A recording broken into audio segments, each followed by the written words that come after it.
Bueno, del otro lado del teléfono está Gonzalo Semilla, economista, jefe del CREVA. ¿Cómo estás, Gonzalo? Buenas tardes, buenos días. ¿Qué tal? Buenas tardes, ¿cómo están? Muy bien, muy bien. ¿Vos? Bien, gracias. Bueno, con un poquito de descansando un poco, ¿no? Después de una semana muy movida. Bueno, vamos a charlar justamente de eso y en lo que respecta específicamente al trabajo que viene desarrollando el CREVA. Hemos conocido en los últimos días el informe que tiene que ver con el índice de salarios del mes de abril. Sí. Bueno, vamos a desglosar un poquito los dígitos para que la gente entienda de qué estamos hablando y qué tan preocupante es. Bueno, a ver, realmente venimos hace 2 años con un problema en el atraso de los salarios reales. En general nosotros sacamos un índice de salario donde ponderamos aproximadamente 19 sectores, digamos, de gremios salariales de Bahía Blanca, en función del aporte de los empleos generados en Bahía Blanca, y tenemos un índice, ¿no?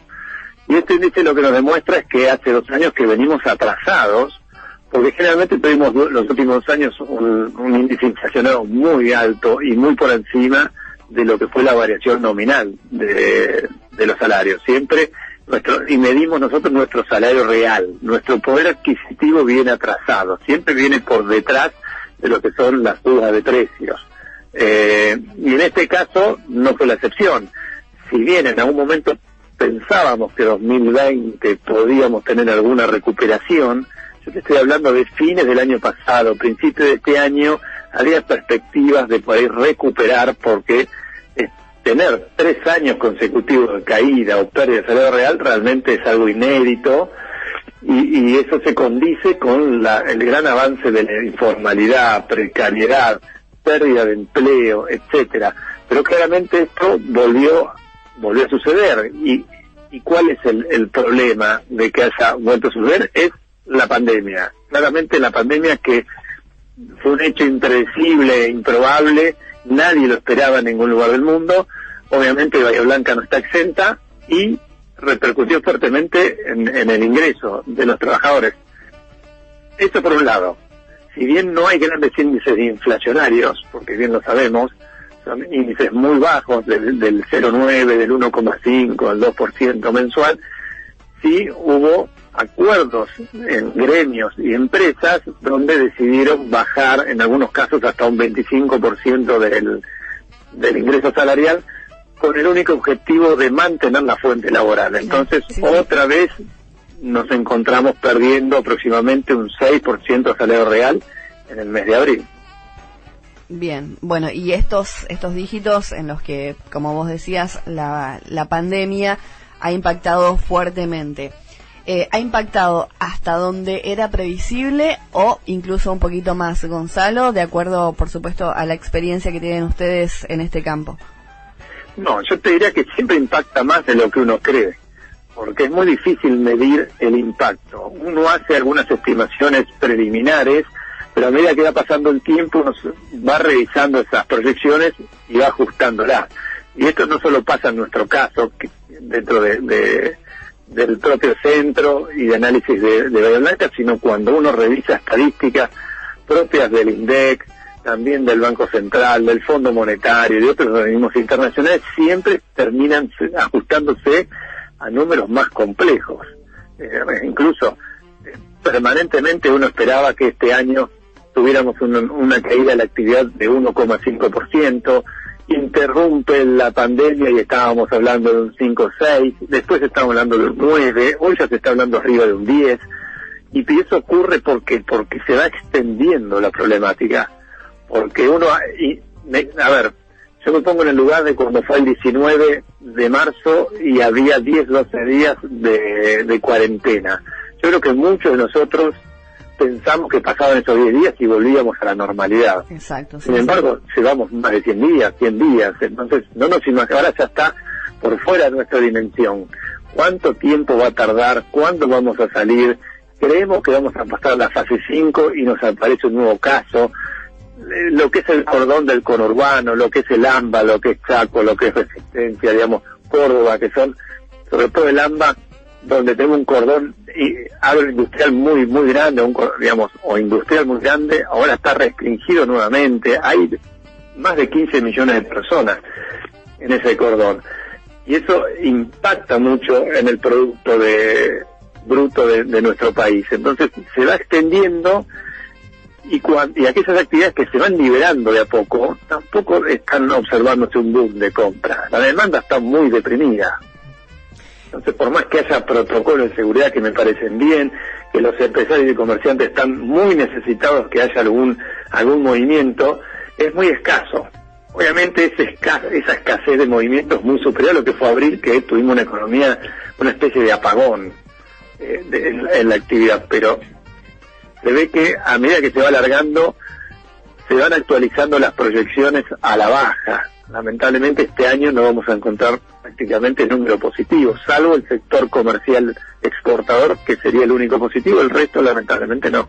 Claramente, Gonzalo, se puede concluir que las proyecciones que estaban previstas para este año tuvieron que dejarse a un lado producto de la pandemia, ¿no? Que afectó a muchísimos ámbitos, sí, por supuesto. Exactamente, como te decía, el pronóstico era, bueno, vamos a tener un tercer año consecutivo de caída de la actividad a nivel nación, alrededor del 1,5% del Producto Bruto Interno. Hoy estamos hablando del 10% de caída. Y de continuar, y con esta nueva cuarentena en lo que es AMBA hasta mediados de julio, es seguir afectando la actividad económica. Entonces posiblemente nos estemos encontrando con un 10-12% de caída del Producto Bruto, que termina siendo comparado a lo que fue el 2001, incluso la emisión monetaria por parte del Banco Central es enorme, es prácticamente similar a lo que fue la crisis del 89, es decir, lo que yo quiero decirles es que no importa qué economía nosotros miremos, país desarrollado o país emergente, los números que estamos observando son tan complejos como la crisis del 2008, de la crisis financiera, como la crisis del 1930, es decir, cada país está viendo su peor crisis y por supuesto la recuperación va a depender de la salud previa de la economía. Hay países desarrollados que tienen muy buena salud y se recuperan rápido. El nuestro no va a ser el caso, va a tardar más tiempo. Lamentablemente, ¿no?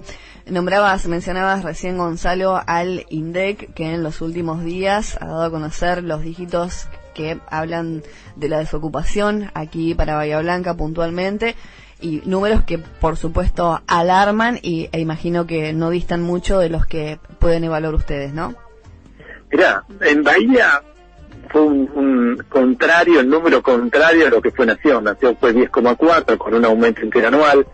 En Bahía Blanca interanual fue menor, entonces uno podía festejar, pero es raro un 7% cuando uno se da vuelta y analiza que el sector comercial viene muy complejo, el sector industrial trabajando a media máquina, el sector construcción prácticamente paralizado. Si uno ve los permisos de construcción que otorga el municipio en el mes de abril, prácticamente tendió a cero. Eso significa que no hubo construcción, no hubo gente dedicada a construir. Entonces hay el sector del automotor prácticamente casi un 70-80% de su nivel de venta. Entonces, si bien estamos hablando de marzo-abril y este dato es primer trimestre, con solo 10 días de pandemia, lo más complejo va a ser el segundo trimestre, que es abril, mayo y junio. Y con respecto a ese 7% alentador en primera instancia, nosotros observamos que la oferta de empleo ha caído bruscamente. Eso significa que yo, que estoy buscando trabajo, me cansé de buscar. Entonces, directamente y ese no se lo contabiliza como tal. No, lo que nosotros vemos es tasa de actividad. Cuando se dice tasa de actividad que ha caído un par de puntos porcentuales, es porque bajó la oferta de trabajo, y el empleo, que sería la demanda de mano de obra, también bajó, pero en menor proporción que la oferta. Hay gente que se retira del mercado y se retira de la búsqueda, y también tenemos una tasa de subocupación que bajó, es decir, que se quedó sin trabajo, básicamente. Entonces, ese 7% es gente que se retiró de la búsqueda, por eso es un 7% extraño. Suponemos, por lo menos a nivel nación, que hoy es el 10,4%, y las proyecciones dan para el segundo trimestre un 15% de desempleo. Y es acorde a lo que estamos viendo. Hay muchas empresas que lamentablemente todos los días están bajando sus persianas. Empresas nuevas, empresas o comercios emblemáticos, con mucha carga de mano de obra. Ahora lo estamos viendo en los gimnasios, aquellos gimnasios con gran estructura, con mucha aparatología, con mucha personal, es el que hoy prácticamente está decidiendo cuándo bajar las persianas. Y haciendo, Gonzalo, un poco de futurología, justamente, si en el primer trimestre del año acá en Bahía fue un 7% y a nivel nacional 10,4%, mencionabas recién que para el segundo trimestre a lo mejor puede rondar el 15%. Y acá en Bahía, ¿qué número podés llegar a prever? Teniendo en cuenta estos datos. Es muy difícil, ¿no? Ya, sí, es difícil porque incluso uno piensa que hay una ley que es la de la doble indemnización. Eso fuerza muchísimo al sector empresarial a no despedir en contextos en los cuales no está vendiendo. Entonces es algo muy estrictamente complejo. Entonces uno dice, bueno, hay una ley que prohíbe el despido, o no es que lo prohíbe, si lo despedís tenés que dar una doble indemnización, lo cual es una derogación muy grande por parte de la empresa hace un esfuerzo como para mantenerlo. Entonces habría que ver qué pasa en ese momento, y cuando vuelve a medirse el desempleo, qué pasó en Bahía. Si efectivamente, porque también hay acuerdos intraempresa, que a pesar de que hay una doble indemnización, hay un acuerdo que prefiere bajarte el sueldo, mucho más de lo que uno pensaba, seguir cobrando algo, pero no te despido. Donde esto se recibe, volvemos a trabajar. Por eso, habría que analizarlo. Estas proyecciones del 15% no son nuestras, sino son de colegas, y que están pensando eso a nivel nación. Yo creo que básicamente es por el quiebre de empresas. La empresa quiebra, no hay forma, por más que haya doble indemnización, quebró, cerró la persiana y se terminó. Y eso se está viendo que hay mucho. Y uno también escucha mucho en los medios capitalinos y demás esto de cómo, no cuándo vamos a salir de la cuarentena, sino cómo, ¿no es cierto?, en cuanto al escenario económico. Y cuán preocupado, si es que lo estás, con respecto a qué va a pasar en cuanto a la economía post-pandemia. A ver, lo que uno piensa a veces es, Argentina hace 10 años que tiene problemas de crecimiento. Y esta irrupción del virus, por lo menos en nuestra economía, nos hace retroceder muchos escalones. Entonces uno prevé que volver a recuperar una senda de crecimiento va a tardar muchos años.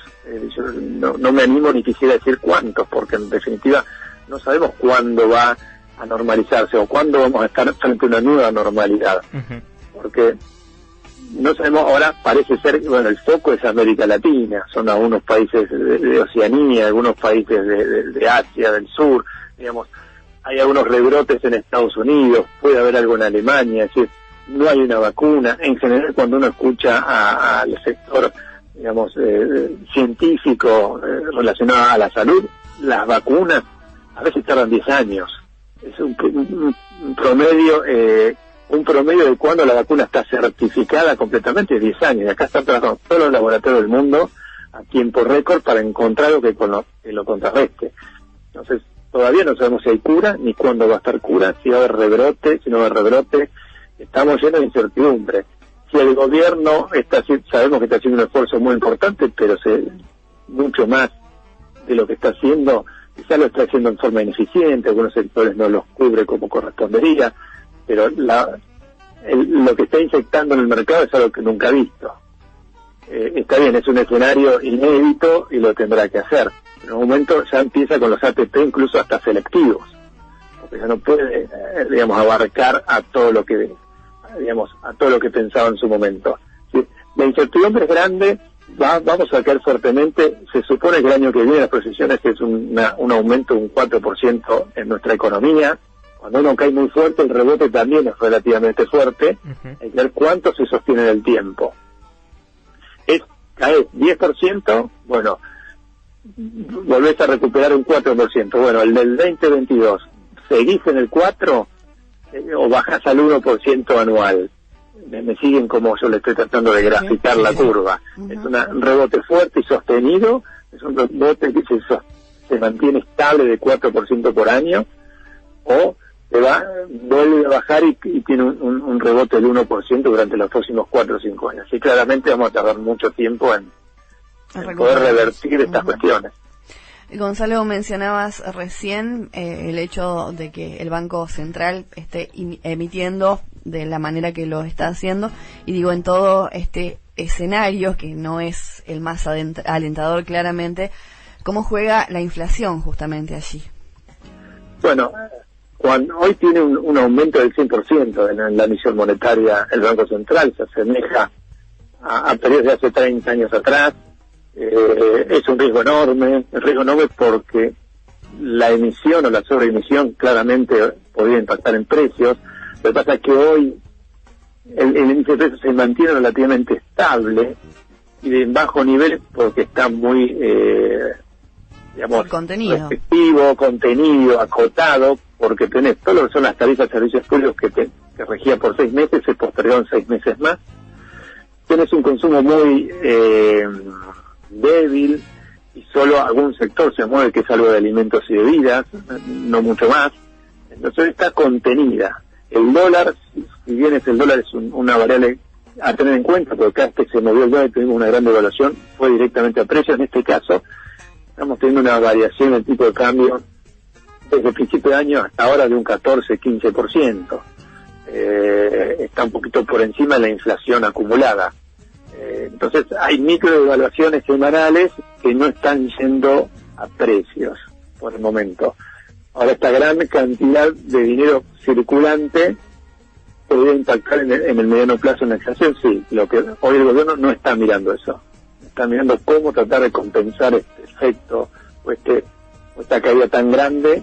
Está centrando sus objetivos en cerrar la deuda, en renegociar la deuda en las próximas semanas, y después tendrá que tener instrumentos de esterilización. Esterilización significa, ¿qué bono lanzo al mercado para recuperar todos esos pesos que yo emití?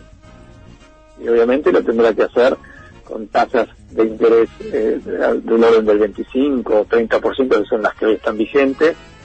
Y si el gobierno cierra la deuda, las expectativas van a ser mejores, positivas. Entonces ahí va a ser el momento de ir sobre esos pesos que emitió para, entregarte un bono, pagadero a X tiempo, y que no vaya a la inflación. Mencionaste al pasar que los números que se están reflejando son comparables con la hiperinflación del 89 o incluso también con la crisis del 2001. ¿Crees que este momento económico que estamos viviendo, por el contexto y la incertidumbre, es el peor o es peor en realidad que esos dos escenarios anteriores? Y esto tiene sus cuestiones que son parecidas y otras no, pero en aquellos momentos 2001 hemos tenido 50% de pobreza, hemos tenido también 25% de desempleo, hoy tenemos 10%, hay grandes diferencias. En el 2001 salíamos también de un default, o entrábamos a un default muy grande con el Fondo Monetario. Hoy no estamos en esa situación. Hoy nuestra renegociación no es con el fondo, es con otros acreedores. Después va a venir la del fondo.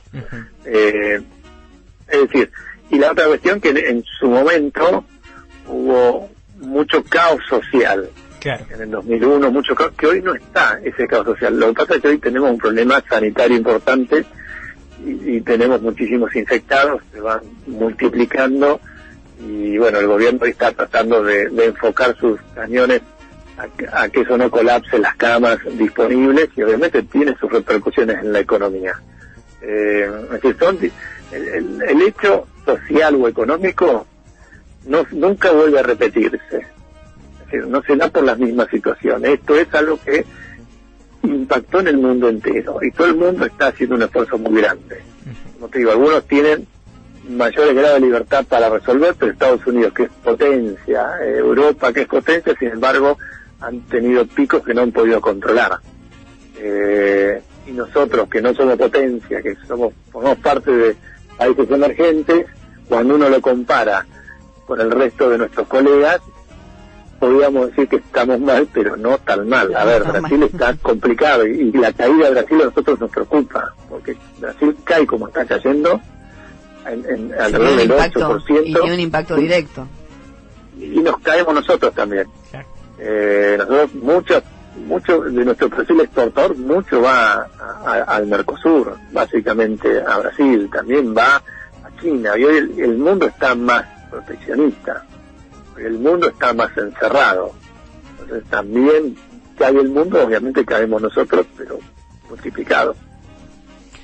Bueno, Gonzalo, nada, tenemos que ir al corte, pero... ¿Me dejas la última? Sí, para la última Gonzalo, en un minuto. Lo llevo, o te llevo nuevamente al informe sobre el índice de salarios, que mencionaba que de los 19 convenios colectivos que se relevaron, solamente 4 exhibieron incrementos, que mencionaba también que dentro de esos 4 estaba el personal de salud. ¿Y hay alguna precisión de cuáles fueron los otros que tuvieron este incremento?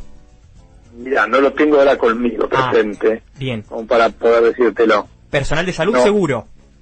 Sí, seguro, no sé, sí, no sabía qué otro sector decirte, porque como nosotros medimos cuando publicamos el ISAL, sí, el índice de salario, que son 19 sectores, no publicamos los sectores en forma particular. Claro, uno por uno, tal cual. Es un índice que está en función de la ponderación de la generación de mano de obra. Ahí tenés el sector comercial, es el más grande, el sector público, tenés el petroquímico, tenés el logístico, tenés el de restaurantes y gastronomía, tenés, es un montón de sectores que en función del aporte en mano de obra tiene su mayor ponderación. Nosotros lo que chequeamos son las plantillas, digamos, de ajustes salariales de todos los sectores. Y de todas las plantillas, porque hay un montón de plantillas, de grillas salariales, miramos la media, no el promedio. La media es, si el sector comercial tiene 25 distintas plantillas salariales, digamos la que está en el medio. No es que es la que está en el medio, y sobre esa que miramos no tenemos en cuenta lo que es el presentismo ni la antigüedad, sino es básico. Es bien básico, y sobre eso hacemos el índice, con lo cual yo no tengo en mente cuáles son esos 4 que bajaron o aquellos que no lo hicieron. Sé que empleados de comercio, que es la más grande, cerró con el gremio, bajaron 25% y tiene la mayor ponderación dentro de nuestro indicador. Claro. Perfecto. Bueno, ahora sí, Gonzalo, de nuestra parte, agradecerte estos minutos de tu tiempo y esperemos que el próximo mes, cuando sea la comunicación telefónica, tengamos alguna noticia un poquitito, o por lo menos los dígitos sean un poco más auspiciosos, ¿no? Bueno, ojalá coincida con vos.